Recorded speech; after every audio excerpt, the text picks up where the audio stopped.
ठीक। So now just move to the next example. दो example अभी हम लोगों ने सीख लिए हैं। थर्ड एग्जाम्पल क्या है? Abstract class contain abstract method. For that abstract method, provide the implementation in child class. ये तो बात समझ में आ गई कि abstract class abstract method contain करता है और उन abstract method का जो implementation लिखा जाता है वो child में लिखा जाता है. If the child class is unable to provide the implementation of all parent class abstract method, at that situation declare that class with abstract modifier, then take one more child class to complete the implementation of remaining abstract method. कहने का मतलब ये है कि अगर मान लीजिए आपने ये पढ़ा कि abstract class abstract method contain करती है, ये आपने पढ़ा है, और उन सारे एब्स्ट्रैक्ट मेथड का जो इम्प्लीमेंटेशन होता है वो कहाँ होता है? चाइल्ड क्लास में। लेकिन मान लो हम कह रहे हैं वो जो चाइल्ड है वो मना कर रहा है, वो कह रहा है कि तुम्हारे तीन एब्स्ट्रैक्ट मेथड थे, तीनों का इम्प्लीमेंटेशन मैं अपने अंदर नहीं करूंगा। उसने बोला मैं सिर्फ दो का करूंगा, एक का नहीं करूंगा। तो हमें क्या करना पड़ेगा? फिर से एक क्लास और बनानी पड़ेगी और इस क्लास को बोलना पड़ेगा कि तुम इसको इम्प्लीमेंट करो। लेकिन ये जो ओवरराइड करने का प्रोसेस है ये तब तक चलता रहेगा जब तक सारे मेथड ओवरराइड नहीं हो जाते। मतलब प्रोग्राम पूरा तभी माना जाएगा जब सारे मेथड ओवरराइड हो चुके होंगे। मेरी बात समझ आ रही है हम क्या बोल रहे हैं? जो क्लास होगी हाँ, एब्स्ट्रैक्ट नहीं करेगा ये मैटर में, कोई तो रीजन होगा ना उसका। मैं क्या बता रहा हूँ? नहीं, एक मतलब रन टाइम एग्जाम्पल समझो। फॉर एग्जाम्पल मैंने एक क्लास बनाई, मैं मालिक हूँ लक्षित सॉल्यूशन का। मेरे अंडर में मान लो तीन एम्प्लॉय काम कर रहे हैं, ठीक। अब मैंने एक एब्स्ट्रैक्ट क्लास बनाई, उसके अंदर तीन एब्स्ट्रैक्ट मेथड बना दिया। कोई एक्स नाम का एम्प्लॉय आया, वो कह रहा है कि मैं केवल एक ही को ओवरराइड करूंगा। मतलब वो कह रहा है कि मैं केवल एक ही काम करूंगा। मैंने एक लिस्ट बनाई तीन कामों की, और एक एम्प्लॉय आया, वो कह रहा है तीन लोग हैं, तीन काम तीन लोग एक एक करके करेंगे। उसने अपना काम कर दिया। लेकिन हमारे हिसाब से सोचो, उसने तो कहा कि तीन काम थे, तीन लोग थे, उसने कहा मैं एक ही करूंगा, बाकी वो करा। लेकिन बीइंग का मालिक मेरी नजरिए सोचो तो मैं तो यही सोचूंगा एक ही काम हुआ, दो काम तो अभी भी बाकी है। अब हमें क्या करना पड़ेगा? दूसरे से बोलना पड़ेगा एक काम तुम करो, एक काम वो कर देगा।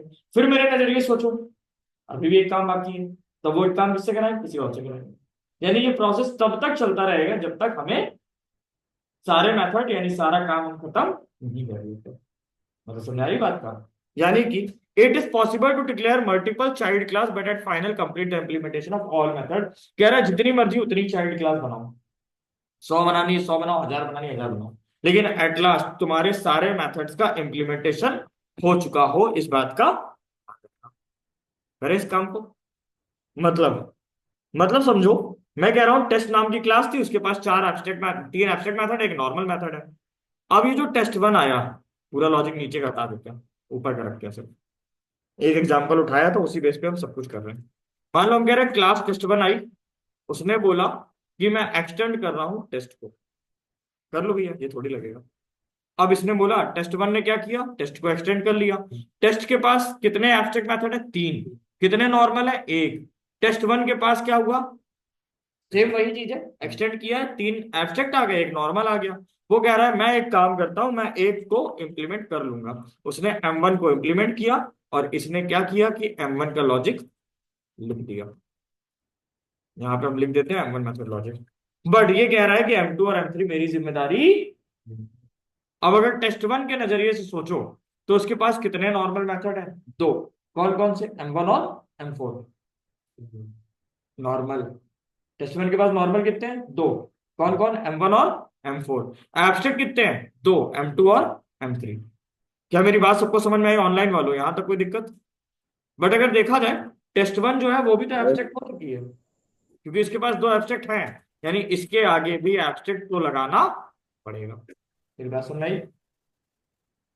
फिर एक काम किया, फिर एक टेस्ट टू नाम की क्लास बनाई। ये किसको एक्सटेंड करेगी? ये टेस्ट वन को एक्सटेंड कर लेगी।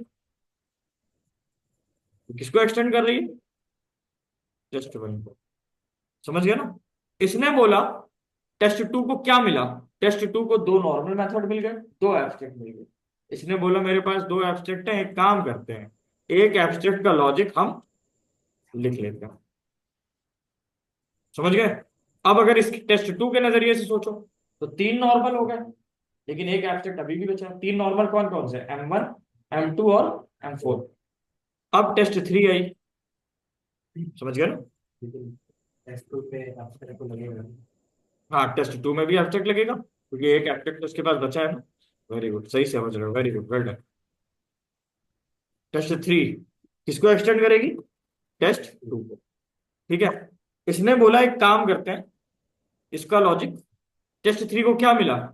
टेस्ट थ्री को तीन नॉर्मल एक एब्स्ट्रैक्ट मिला। इसने बोला हटाओ बवाल, मैं इसको इम्प्लीमेंट कर देता हूं। इसने क्या किया? M3 को इम्प्लीमेंट कर दिया। अब टेस्ट थ्री की क्या पोजीशन है? चारों नॉर्मल है ना। इसके पास एक भी एब्स्ट्रैक्ट नहीं है, तो यहाँ एब्स्ट्रैक्ट नहीं लगेगा। समझ आ रही मेरी बात? और जो एब्स्ट्रैक्ट नहीं होता उसी के पास ही ऑब्जेक्ट बनता है। एब्स्ट्रैक्ट वाले के पास ऑब्जेक्ट बनाएंगे तो एरर दे देगा, है ना। Classes abstract can not be initiated, है ना।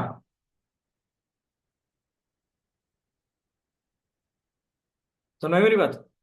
ऑब्जेक्ट किसका बनाएंगे? टेस्ट थ्री का बना लो, वेल ऑब्वियस है क्योंकि इसके पास चारों नॉर्मल है। और एक रेफरेंस वेरिएबल ले लो, टी नाम का ले लिया। अब न्यू टेस्ट थ्री।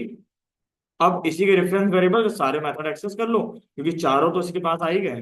M1 भी आ गया, M2 भी आ गया, M3 भी आ गया, और M4 भी आ गया। समझ गए? System now two and two one two आ जाएगा। को चेंज। अच्छा, उधर M3 लिखता हूँ। ठीक, रन करो। रन किसको कराएंगे? टेस्ट थ्री को। आ गया M1 method logic, M2 method logic, M3 और। तो होपफुली मेरी बातें यहाँ तक सबको समझ में आई होंगी, ये सारे लॉजिक सबको समझ में आए होंगे।